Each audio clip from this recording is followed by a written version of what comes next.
ये बिजली बेचारी नाराज हो जाती है। अरे सच बात में क्या नाराजगी है भाई? सच्ची बात बोले तो नाराज काहे को होगा? सच्ची बात यह है कि दान करने पर पाप की निवृत्ति होती, तो पाप कहां जाएगा? इसलिए ब्राह्मण को त्रिकाल संध्या गायत्री का जप करना पड़ता है। यदि दान का अन्न खाना है तो संध्या करो, गायत्री जपो। नहीं तो हमारे दादा गुरु कहा करते थे कि यजमानों के, सेठों के अन्न में होते हैं 12 हाथ के दांत। आप लोगों को पता होगा कि नहीं पता होगा, हमारे दादा गुरुजी जो है ना वो बीकानेर के थे। हमारे गुरुजी पाली के हैं, महेशानंद गिरी जी महाराज। हमारे जो दादा गुरु हैं महामंडलेश्वर ब्रह्मलीन नरसिंह गिरी जी महाराज, वो बीकानेर के थे। वो बीकानेर के पुष्करणी ब्राह्मण परिवार में पैदा हुए थे। और हमारे गुरुजी श्रीमाली परिवार में पैदा हुए थे। पाली के अंदर नाना बेड़ा है। तो हमारे दादा गुरु कहते थे, अरे ब्राह्मणों, अरे महात्माओं, हम लोगों को भी कहते थे, बोले सेठों के अन्न में होते हैं 12 हाथ के दांत। भजन करोगे तो पचेगा और नहीं तो फाड़ देगी आंख।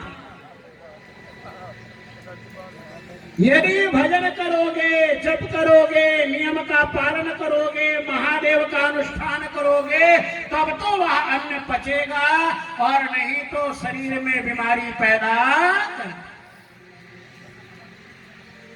अब पंडित जी दुनिया भर का प्रतिग्रह इकट्ठा करके, प्रतिग्रह बोलते हैं महाराज, वो सारा इकट्ठा करके घर में ले आए। उस दान का कुप्रभाव कैसा हुआ कि बच्चे की बुद्धि बिगड़ गई और बच्चा महाराज 1 नंबर का बदमाश, जुआरी और शराबी बन गया। पंडित जी यज्ञदत्त जी जब आए और पूछे, अरे मेरा बेटा गुणनिधि कहाँ है? तब माँ कह देवे, अरे अभी अपने मित्रों के साथ गया है, अध्ययन कर रहा होगा, कुछ याद कर रहा होगा। लेकिन कभी माँ ने ये नहीं बताया कि बेटा क्या काम कर रहा है। ऐसे होते होते बेटा 16 साल का हो गया। अब पुराने लोगों को पता है ब्याह जल्दी कर दिया जाता था। पत्नी कहने लगी, आप तो इधर उधर रहते हो, घर में बहू आ जाए तो हमारे हाथ बटा देवे, काम बटा देवे, घर में कोई सुरक्षा भी रहे, लड़के का मन भी लग जाएगा। माँ ने ये सोचा कि बिगड़े हुए बेटे को कैसे सुधारा जाए। बोले बहू आएगी ना, वो सुधार देगी। अरे जो बचपन से बिगड़ा हुआ हो गया तो बहू कहां से सुधार देगी भाई? तो माँ ने वही उपाय आजमाया। माँ ने कहा बहू आएगी, उसके मुंह में पड़ जाएगा और ये धीरे धीरे घर में रहने लगेगा, धीरे धीरे इसका सुधार हो जाएगा। लेकिन महाराज पक्का जुआरी, पक्का शराबी, पक्का महाराज क्या करे? बाएं हाथ से भोजन करे, उठपटांग खाए, उठपटांग। उसमें शिव पुराण में तो बतलाया है कि जो नाचने वाले और ऐसे जो भाड़ और ऐसे लोग, उनके बीच में जाकर के बैठे और खूब पैसा बांटे। ऐसा जुआरी हो गया महाराज की जुआ खेलते खेलते घर का सारा सामान उसने बेच दिया। अब घर के अंदर सामान नहीं रहे तो जुआरी उसको नंगा करके पीटे। लेकिन एक बार आप आदमी नीचे जब गिर जाता है ना, ऐसा दुर्गुण समा जाता है तो संभलना बड़ा मुश्किल होता है। माँ ने कहा, अरे कुछ तो शर्म कर, अब तू 16 साल का हो गया, तेरा ब्याह भी हो गया, इतनी सुंदर कन्या घर में आ गई, अरे ये दुर्गुण इतने हैं, इनका परित्याग कर दे। अरे किसी दिन तेरे पिताजी को पता चलेगा तो वह मेरे को भी निकाल देंगे। माता ने बहुत प्रकार से समझाया, तेरे पिताजी दीक्षित हैं, ये दीक्षित संज्ञा ऐसे नहीं मिलती थी। यो यज्ञ की दीक्षा देने में समर्थ हो महाराज, दीक्षा के बारे में ठीक से जानता हो, और यो यज्ञ के अंदर 4 अध्वर्यु, वेद उद्गाता, ये सब बनने का सामर्थ्य रखता हो, ऐसे पंडित जी थे। बोले तेरे पिताजी दीक्षित, तेरे नाना इतने बड़े विद्वान, तेरे मामा इतने बड़े विद्वान, राजा को जिस दिन पता चलेगा कि पंडित जी का लड़का तो इतना नालायक है, तो सब हमारी वृत्ति छीन लेगा राजा, सारा हमारा धन छीन लेगा। बेटा ये काम करना ठीक नहीं। लेकिन महाराज तो बचपन में ही, अब जो है सूखा हुआ बांस क्या टेढ़ा हो गया। कहते हैं बांस को, बेत को जब टेढ़ा करना होता है तो हरे में कर लो तो ठीक है, जैसे ही पैदा होता है वैसे सांचे में आप डाल लो तो बेत वैसा बन जाता है। लेकिन एक बार सूख जाता है ना बांस और बेत, तो फिर टेढ़ा होने वाला, फिर आप मुड़ने वाला नहीं। और दूसरे जो लोग थे वो हंसे। वे गांव के लोग, शहर के लोग बोले ये दीक्षित जी का लड़का है, ये बोला दीक्षित जी का लड़का। दीक्षित जी को टाइम होवे, दीक्षित जी किसी से मिले जुले तब ना बतलाए कोई कि आपका लड़का क्या कर रहा है, आपके पास तो टाइम ही। और एक दिन पंडित जी कहीं यज्ञ कराने जा रहे थे, और यज्ञ कराते जाते समय रास्ते में उन्होंने देखा कि किसी के कंधे पर, अरे वो कश्मीर के राजा की दी हुई पश्मीना रखी है। पंडित जी ने कहा अरे चोर कहीं का, ये साल मेरे नाम की है और मेरे को कश्मीर के राजा ने मेरे को पश्मीना दिया था, ये मेरे घर से तू चोरी करके लाया। उसने कहा पंडित जी जुबान संभाल करके बात करो। पंडित जी ने कहा कैसे, क्यों भाई, देख इस पर मुहर है राजा की। बोले है, बोले मेरा नाम लिखा हुआ है, मेरे यज्ञ की क्रिया लिखी हुई, सब कुछ लिखा हुआ है, ये मेरी साल है। बोले आपकी है निश्चित रूप से। बोले तेरे कंधे के ऊपर कैसे ये साल आई। बोले आप अपने घर के बारे में तो कुछ जानते नहीं, दूसरे के ऊपर आरोप लगा रहे हैं। पंडित जी को उसने एक एक बात बतलाई। बोले आपके सुपुत्र जी इस नगर के सबसे बड़े जुआरी हैं, एक एक सामान को उन्होंने जुआरियों को बेच दिया है, धन सेठों को बेच दिया है, सुनारों को बेच दिया है, और केवल साल नहीं, मैंने और भी माल आपके घर का खरीदा है। ये जो मणि रत्न, जो भंडार है ना, सोने का बर्तन, वह भी मेरे यहाँ है। जो आपके यहाँ हाथी दांत का बना हुआ खाट है वो कहाँ है, वो भी मेरे यहाँ है। महाराज आपको पता नहीं, आपने शादी के समय जो पत्नी को आपने हीरे की अंगूठी पहनाई थी, वह अंगूठी भी उसने बेच दी। अब तो पंडित जी महाराज को काटो तो खून नहीं, वही कांपने लगी। ऐसा लगा उनको, हाय धरती यही फट जाए और मैं इस धरती में समा जाऊं। अरे आज तक मेरे दादा परदादा पिता किसी के ऊपर किसी ने अंगुली नहीं उठाई थी, लेकिन आज मेरे ऊपर अंगुली उठ गई मेरे लड़के के कारण। यज्ञरथ जी ने कहा यज्ञ होगा बाद में, पहले मैं चलता हूं घर। और वहीं रास्ते से लौट गए, और लौटते ही पत्नी को कहा अरे देवी जी वो जो मैं साल लाया था कश्मीर से, वह मुझे ओढ़ करके यज्ञ में जाना है, जरा वो साल ले आना। बोलने का भी बड़ा सुंदर ढंग था।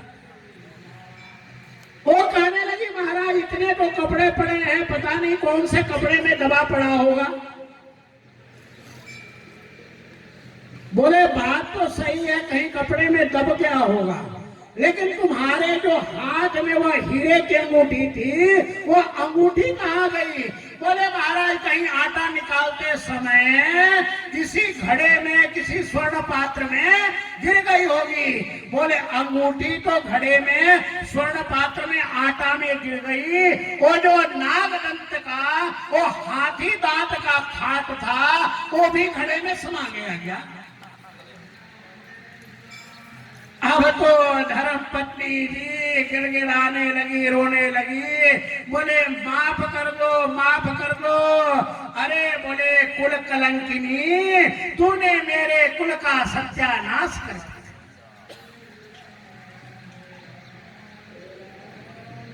तू तो वंशवेल है। आदमी धर्म पत्नी इसलिए लाता है कि आगे वंश वेल चलेगी। तू तो वंश कोश है और तूने वंश का ही नाश कर दिया, हमारे कुल का नाश हो गया। अरे तेरा बेटा कैसा है? अभी उस दुष्ट को बुलाओ। और बुला करके और इतना डांटा दीक्षित जी ने। गुणनिधि ने कहा पिताजी कभी आपने मेरे को समय दिया होता, टाइम दिया होता, अपने पास बैठाया होता तो ये मेरी दुर्दशा नहीं होती। बोले अब जो हो गया सो हो गया, तुम माँ और बेटे दोनों अभी निकल जाओ घर से।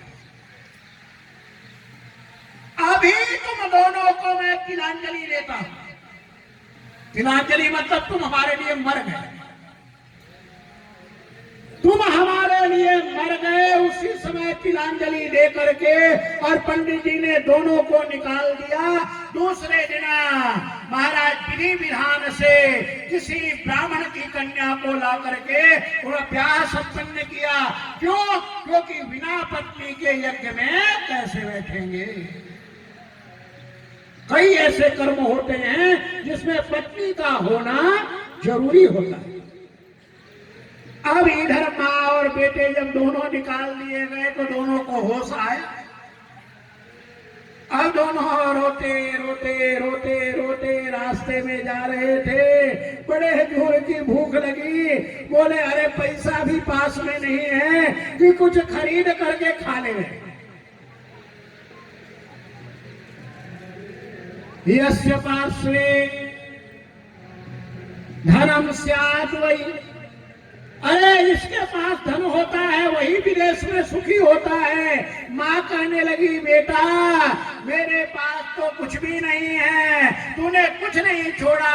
बोले माँ तू बैठ, मैं देखता हूँ कोई मंदिर वंदिर होगा वहां से मांग के लाता। इधर बेचारी माँ भी दुखी और इधर वह जो गुणनिधि था उसने देखा अरे आज पता नहीं हमारा सौभाग्य है कि ये सेठ जी पूजा करने जा रहे हैं और जब पूजा होने के बाद भंडारा होगा ना तो वहीं से माल ला करके माँ को भी खिलाऊंगा और मैं भी खाऊंगा। योग ऐसा था कि उसी दिन महाशिवरात्रि पड़ी। अब महाशिवरात्रि होने के कारण महाराज सेठ जी जंगल में जा रहे थे, उसी रास्ते में जा रहे थे, खूब माल ताल लेकर के भगवान शंकर का पूजन करने। वहां जाने के बाद 56 भोग सजाए गए भगवान शंकर के आगे। खूब अभिषेक हुआ, रुद्राभिषेक हुआ, महारुद्राभिषेक हुआ, नृत्य हुआ, गीत हुआ। इस तरीके से करते करते और 3 बज गए रात्रि के। अब ये बेचारा उन्हीं लोगों के बीच में भीड़ थी, टुकुर टुकुर देख करके और सोच रहा था कि कब पूजा समाप्त हो गए और कब रसगुल्ला मिले। कहीं मालपुआ रखा था, कहीं रबड़ी रखी थी, कहीं खीर मोहन रखा था, बहुत प्रकार की मिठाइयां थी। कहीं महाराज सब्जी रखी थी, कहीं पापड़ रखा था, कहीं मुंगेरी रखी थी, कहीं फुलेरी। ये महाराज नाना प्रकार के वहां पदार्थ रखे थे। मुंह में खूब लाल आवे महाराज। पापड़ सेक के, खिचियो सेक के वहां पर रखा हुआ था। हमारे गुरु जी को खिचियो बड़े पसंद थे और महाराज लापसी इतनी पसंद थी। जौनपुर से खिचियो बना करके आया करता था उनके लिए। अब महाराज मुंह में खूब पानी आवे और जितनी पानी आवे उतनी भूख बढ़ती जाए। अब वो सोचने लगा कि अरे कब ये सोवे या बांटे, कोई तो काम कुछ करे। और उसी मध्य में शिवनाम कीर्तन होने लग गया और जोर जोर से शिवनाम कीर्तन होने लगा। तो उसने सोचा चलो अपने भी ताली बजा लेते हैं और ताली बजा करके भगवान का नाम कीर्तन कर लेते हैं। ओ हरे हर महादेव शंभो काशी विश्वनाथ बम्बे। ओ हर हर महादेव शंभो काशी विश्वनाथ बम्बे। काशी विश्वनाथ बम्बे पार्वती संगे। काशी विश्वनाथ बम्बे सदा शिव पार्वती संगे। ओ हरे हर महादेव शंभो काशी विश्वनाथ गंगे। ओ हरे महादेव शंभो काशी विश्वनाथ गंगे। भाव से, प्रेम से नृत्य भी करें महादेव के नृत्य में। काशी विश्वनाथ गंगे सदा शिव पार्वती संगे। काशी विश्वनाथ गंगे सदा शिव पार्वती संगे। हर हर महादेव शंभो काशी विश्वनाथ गंगे। हर हर महादेव शंभो काशी विश्वनाथ गंगे।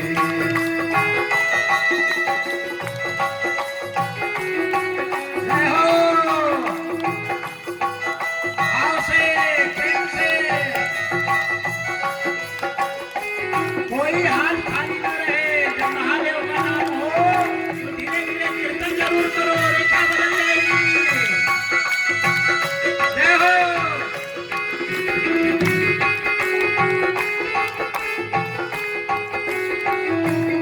ये शरीर मिला है महादेव की सेवा के लिए। काशी विश्वनाथ गंगे सदा शिव पार्वती संगे। काशी विश्वनाथ गंगे सदा शिव पार्वती संगे। ओ हर हर महादेव शंभो काशी विश्वनाथ गंगे। ओ हर हर महादेव शंभो काशी विश्वनाथ गंगे। जय हो।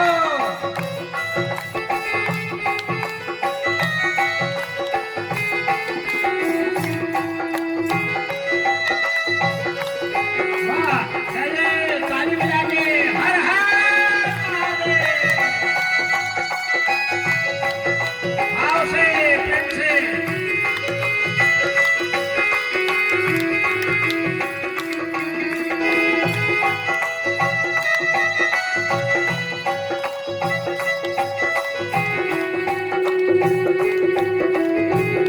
बहुत सुंदर।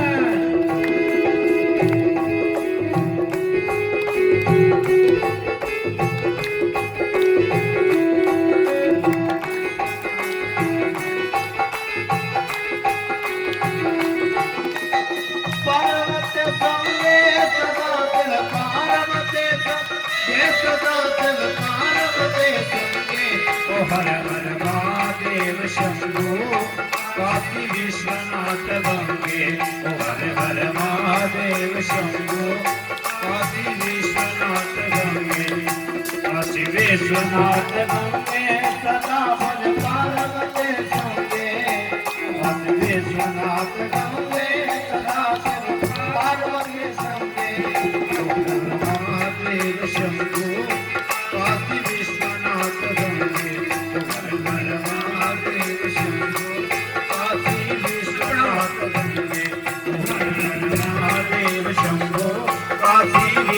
विश्वनाथ गंगे हर हर महादेव शंभो काशी विश्वनाथ गंगे काशी विश्वनाथ गंगे काशी विश्वनाथ गंगे काशी विश्वनाथ गंगे काशी विश्वनाथ गंगे काशी विश्वनाथ गंगे काशी विश्वनाथ गंगे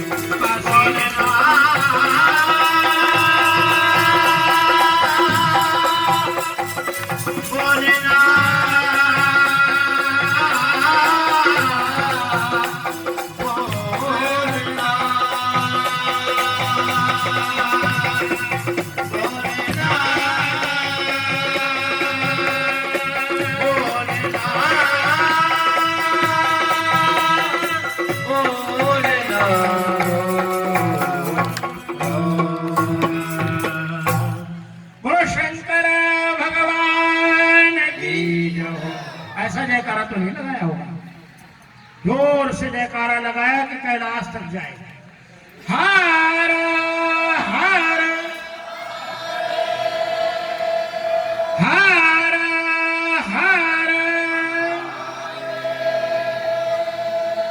हर हर कैलाश तक आवाज जानी चाहिए। भगवान शंकर का जोर से जयकारा लगाया आप सबने मिलकर के,